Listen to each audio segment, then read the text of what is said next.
ब्रह्म विवर्त पुराण के अंतर्गत श्री कृष्ण जन्म खंड के अंतर्गत 77वें अध्याय में 32वें नंबर श्लोक पर लिख दिया श्री वेदव्यास जी महाराज कि अगर तुम सोए और सोते से अगर स्वप्न आ गया वो स्वप्न मान्य नहीं। रात्रि को सोए, रात के समय मध्याह्न में स्वप्न आ गया मान्य होगा, पर वो तुम्हें याद नहीं है, स्मरण नहीं है तब।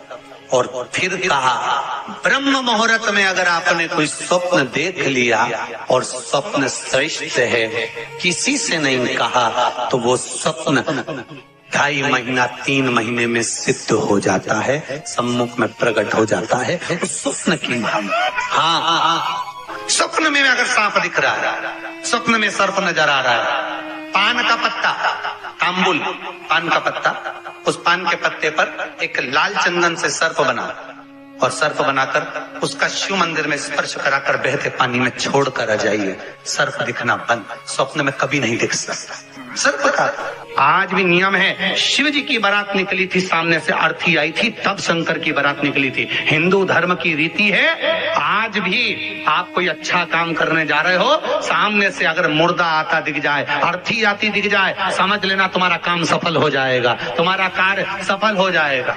समझ लेना, आज भी नियम है, सामने से मुर्दा आता दिख जाए तो कार्य सफल है। दिन में देखा हुआ स्वप्न कभी सिद्ध नहीं होता। स्वप्न में किसी मरे हुए व्यक्ति को देख लो, समझ लो कि आज कोई अच्छा काम होने वाला है। किसी अपने व्यक्ति को मरा हुआ देख लिया, समझ लेना उम्र बढ़ गई। तो इसका मतलब ये नहीं है कि तुम शमशान के पास घर बना लो। हाँ, तुम्हारा क्या भरोसा, तुम सोचो सीहोर वाला महाराज बोला है कि मुर्दे को देखो तो काम सफल होता है, तुमने कहा अपन मकान ही शमशान के पास बनाएंगे, अपन तो प्लाट ही में कर देंगे, तो वहां से रोज आता जाता मुर्दा ही मुर्दा दिखेगा। इनका क्या भरोसा। किसी एक भक्त ने एक प्रश्न लिखकर भेजा था कि हमारे स्वप्न में शंकर जी का शिवलिंग दिखता है तो कैसा होता। हमने कहा इतनी सी बात के लिए तो आपको प्रश्न करने की जरूरत ही नहीं, पुराण को देख लीजिए, ब्रह्मवेत्ता पुराण उठाइए और उसका श्री कृष्ण जन्म खंड निकाल लीजिए, उसका 77वां अध्याय निकाल लीजिए, 77वें अध्याय का 32वां श्लोक निकाल लीजिए।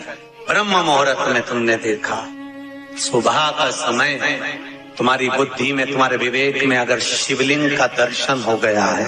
जिस बच्चे ने प्रश्न करा है, अगर वो कथा सुन रहा हो, वो कह रहा था कि हमारे गांव में लाइट नहीं रहती तो टीवी नहीं चलती, इसलिए मोबाइल पे सुनते हैं। तो मोबाइल पे अगर सुन रहे हो बेटा तो ध्यान करना कि अगर ब्रह्म मुहूर्त में शिवलिंग का दर्शन किया है तो जिस कार्य में आगे बढ़ोगे उस कार्य में तुमको मात्र 3 महीने में सफलता प्राप्त हो जाएगी। अगर शिवलिंग का दर्शन, शिवलिंग का दर्शन मात्र चाहे स्वप्न में हो चाहे हकीकत में हो, जीवन की सफलता देता है, वो सफलता प्रदान करता है। शिवलिंग का दर्शन अगर स्वप्न में भी कर रहे हो, शिवलिंग का दर्शन आप अगर हकीकत में भी कर रहे हो, वो आपको फल देगा। नाग नागिन का जोड़ा ही ऐसा होता है, पति जाए तो पत्नी बदला लेती है, पत्नी जाए तो पति बदला लेता है।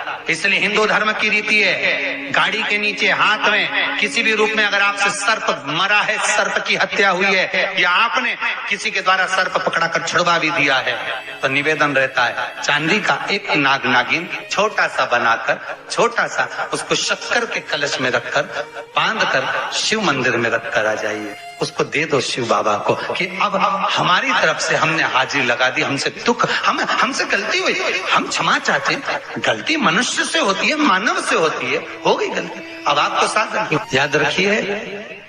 जिनको स्वप्न में सांप दिखते हो, सर्प नजर आते हो, या घर के बाहर या घर के अंदर बार बार सांप आते हो, तो भगवान शंकर की 5 लड़कियों का नाम लेकर पान के पत्ते पर चंदन से 5 सांप बनाकर शंकर भगवान को छुलाकर, जिसको स्वप्न दिखते हैं उसके ऊपर से 21 बार उसार कर बहते हुए पानी में डाल दीजिए, स्वप्न में कभी सांप नहीं नजर आएंगे।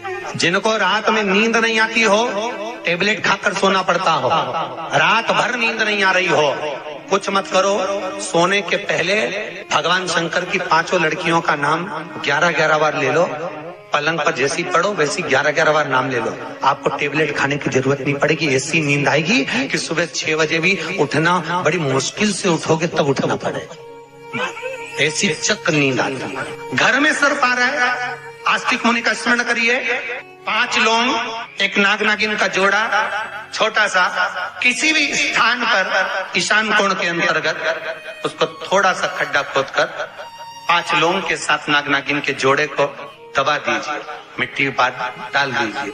घर में जब नाग नागिन का जोड़ा आप दबाएं तब आस्तिक मुनि का नाम लेकर दबाएं, मां मनसा का नाम लेकर दबाएं, जो नागों की बहन है, उस मनसा देवी का स्मरण कर कर उसको डाल दे। आज भी हमारे यहाँ हिंदू धर्म नीति है, जब पहला कालम नए मकान का पहला कालम जब भराता है, उसमें तांबे के कलश में नाग नागिन रखकर, कमलगट्टा रखकर, अमरबेल रखकर, थोड़ी सी सरसों रखकर उसका पूजन कर कर पहले कालम के अंदर जो पहला कालम भराएगा, गड्ढे का पहला जो सरिया रखाता है, कालम भराता है, वास्तु पूजन के हिसाब से उसमें रखा जाता है। और वो तो वो उसके रखने के बाद भी जब मकान का मुहूर्त होता है तो वास्तु पूजन में नाग नागिन का जोड़ा रखाता है, वो भी उस मकान में कहीं ईशान के अंतर्गत उसको दबाया। कोई इसलिए कह देते हैं यहाँ पत्थर मत लगाना, यहाँ टाइल्स मत लगाना।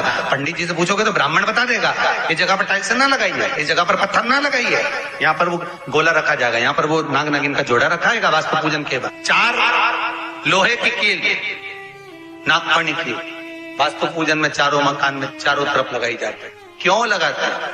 कि कोई दोष हुआ हो, कोई जीव यहाँ रहता हो, सर्प का निवास हो, अगर मकान बनाने में टूट गया हो, किसी का मन दुखा हो, तो वो मन ना दुखे। क्षमा याचना, परम आभूषण है, क्षमा मांग लेना, परम आभूषण।